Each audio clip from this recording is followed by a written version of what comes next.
What's up guys, Walker Buck here. Today I'm back with another video.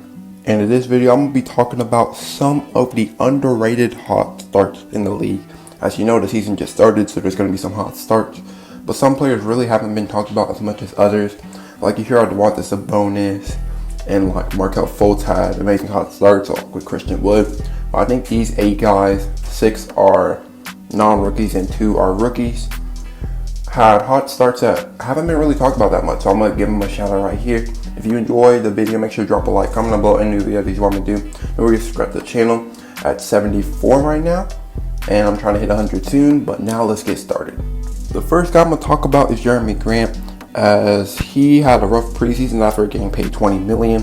People thought he was going to be such an overpaid player, but he looks like he's finding his groove in Detroit and finally finding his role as likely the first option on the team, as he's averaging 22.8 points and 5.7 rebounds along with 1.2 blocks and 1 steal through his 6 games, shooting 45.3% from the field and 33.3% from the 3. His shooting has took a little bit of a downfall, except his free throw went incredibly up, but getting a bigger role, it's expected to do that. He's slightly less efficient and putting up way better numbers. I think he's liking getting a number 1 option role in Detroit, and you can really see him being able to create a shot better, and just looks like he's really thriving.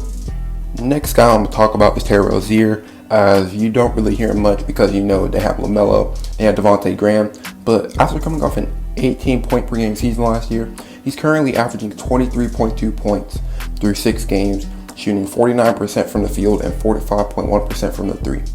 If he's able to keep this up with Devontae Graham looking a little bit off, I think he and LaMelo may get to start together the rest of the year, with Devontae Graham being the 6th man. Hopefully he can pick it up, but I just haven't heard anyone talk about Terrence Rozier's hot start.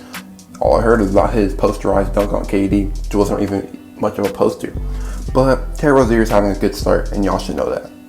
Next guy we're going to have is Terrence Ross, as y'all know him as a scorer first, doesn't play make guard, and he's still not playmaking well, but he's averaging 22 points per game, shooting 49.4% from the field and 43.8% from the 3, along with 90.9% from the line, and even getting 1.2 steals per game. He's still putting up like similar shots as he used to, still looking super athletic, but it's just that he's just making them at a higher clip. He's taking the most attempts currently in his career at 15.4, and he's just making the shots more. And if he's able to keep this up, maybe Orlando makes the bubble, maybe they sneak into the playoffs, probably not getting past the first round, but who knows? Maybe they do something relevant and win more than 1 game in the playoffs. Next guy I'm going to talk about is Mike Conley. You know, he had a really rough season after getting traded from Memphis to Utah, and he just looked off last year, shooting awful. All he really provided was slight defense. But he found his groove in the playoffs, and now it's looking like he's finding his groove even more this year, as he's averaging 20.3 points, 4.3 rebounds, and 5 assists, shooting 48.3% from the field, 45.8% from the 3 on 8 attempts per game, and 84.2% from the line. I feel like he's getting more comfortable in the Utah offense, and I think he's a pretty trustworthy second option for Donovan Mitchell to potentially make the playoffs. Yes, I must say they're looking like a confirmed playoff lock, in my opinion. My take on them was wrong, and Mike Conley took a step up, which is really what's taking them to be a playoff lock in the West. Next up is Malik Beasley of the Minnesota Timberwolves after getting his contract because he got traded from Denver to Minnesota. He looked really good in his 14 games, averaging 20.7 points and 5.1 rebounds. People think it was just a spurt because he's playing on a trash Denver team. They really have no one, and he just wanted the bag. But since he got his bag, he's still playing pretty well, averaging 19 points per game and 4.8 rebounds, shooting 48.3% from the field, 34.3% from the 3, and 88.9% from the line.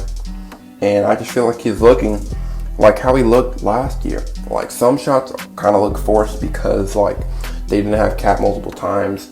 D'Lo was kind of off, so he had to like force some shots.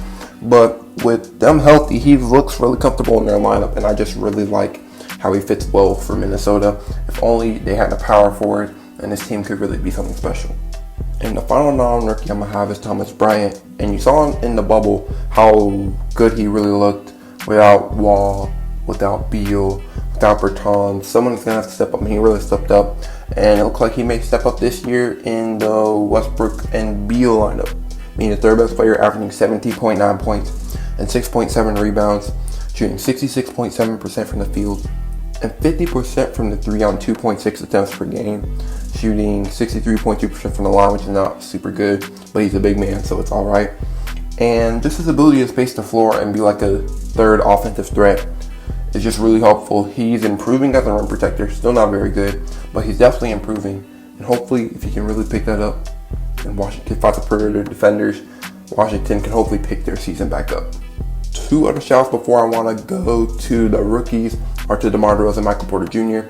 I would have put them on this list, but I feel like they get talked about a little bit, but they still get talked about more than these 6 guys, but still don't really get talked about enough. People talk about how Michael Porter Jr. is going to break out, but then he's finally starting to break out, and people are not really talking about it, in my opinion. And DeMar DeRozan, he plays on the Spurs. Of course, they're not going to talk about him. The Spurs slander is so real. Next up, to start off the 2 rookies, first I'm going to have Tyrese Halliburton, who I thought was the steal of the draft. I thought could be a top 3 player in this draft class, and he's really trying to prove me wrong. As you can see, he's averaging 10.6 points and 4.4 assists and a steal per game, shooting 52.9% from the field, 50% from the 3, 87.5% from the line. The weird part is, that's not the most impactful stat. He impacts greatly than what the basic stats show. He has the 3rd highest true shooting percentage out of all the rookies, only behind like 2 rookies who don't really play much, including Sam Merrill and his 87.5 true shooting percentage. But he also has the highest PER, has one of the lowest usage rates at 12.9%, and leads all rookie in win shares, just above LaMelo Ball. And he just impacts so much that you can't really see in the basic point, rebound, assist stat line. And I just feel like he's going to be something special in the future. As you can see, the Kings are already giving him trust, as even though he's the backup, they put him in like clutch time situations with him at the shooting guard. He's like the small forward, Barnes at the power forward, and whoever's at center, whether it's Bagley, Whiteside, or Holmes. But they're just getting a lot of faith to him, and I feel like that's the right thing to do. And it's been working out pretty decently. And finally, the 26th pick from the draft, I'm pretty sure, Payton Pritchard. He's just looked really comfortable in this Boston lineup. He's been one of the only trustworthy guys coming off the bench for him, averaging 6.6 points, shooting 51.4% from the field, 40% from the 3. He's been one of the best rookies. I won't say like top 5, no, but like at the end of the top 10 or just outside the top 10 out of all rookies. You hear Boston fans talk about him all the time, how he was such a steal, but you don't really hear anyone else talk about him because you hear about the basic top picks in the draft, like Obi Toppin, LaMelo Ball, James Wiseman, Danny Avdija, who are all having pretty good years. But just watch out for Payton Pritchard. He's looking really nice. But that's going to conclude my video. What do you guys think? Who do you think I should add to the list? Make sure to drop a like on it. Comment down below any videos you want me to do. And subscribe to the channel. Peace out, guys.